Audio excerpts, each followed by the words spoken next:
সংস্কারের জন্য সংবিধান সহ সব সংস্কারের সব প্রস্তাবে সকল দল ঐক্যমত্য হয়েছে। কিছু ব্যাপারে এখন ঐক্যমত্য হওয়ার প্রক্রিয়া চলছে। সবই তো হয়েছে একটি আগামী সুষ্ঠু নির্বাচনের মধ্য দিয়ে নতুন বাংলাদেশ গড়ার জন্য। কি বলেন, ঠিক কিনা?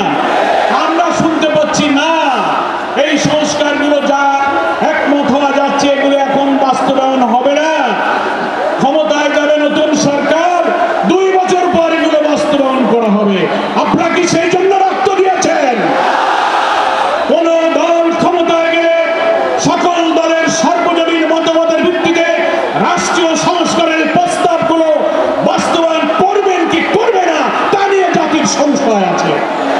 ইতিমধ্যেই গণমাধ্যমে কোন বড় বড় দলের কোন নেতা কথা বলে ফেলেছেন, সংস্কারের যা লেখুক যা আইন বানাক আমরা ক্ষমতায় গিয়ে সব লেখা আমরা মুছে ফেলে দেবো। বলেছেন না আপনারা? এই কারণে সংশয় তৈরি হয়। সেজন্য আমরা বলবো আগামী নির্বাচন যখনই হোক, প্রধান উপদেষ্টা নির্বাচনীতে টাইমলাইন দিয়েছেন, আমরা আমাদের প্রিয় আমিরে জামাত বলেছেন কোনো অসুবিধা নেই, আমরা সেই নির্বাচনে অংশ নেব, প্রোভাইডেড সেই নির্বাচনের আগে সংস্কারের মৌলিক কাজ শেষ করতে হবে। শেষ না করে নির্বাচন আমরা মেনে নিতে পারি না।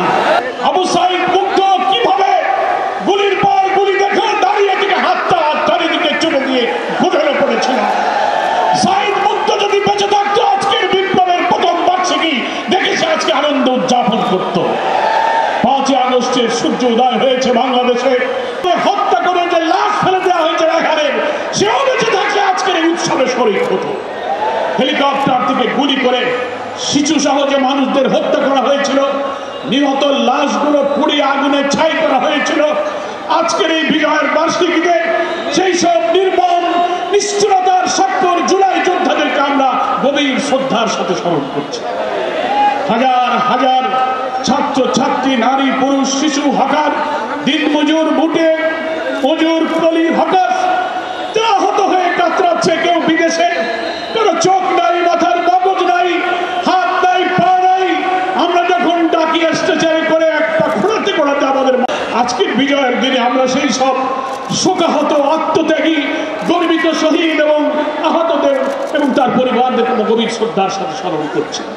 মহান আল্লাহ তাআলা এই শহীদদেরকে সত্যি শাহাদাতের মর্যাদা দিয়ে জান্নাতুল ফেরদৌস নসিব করুন।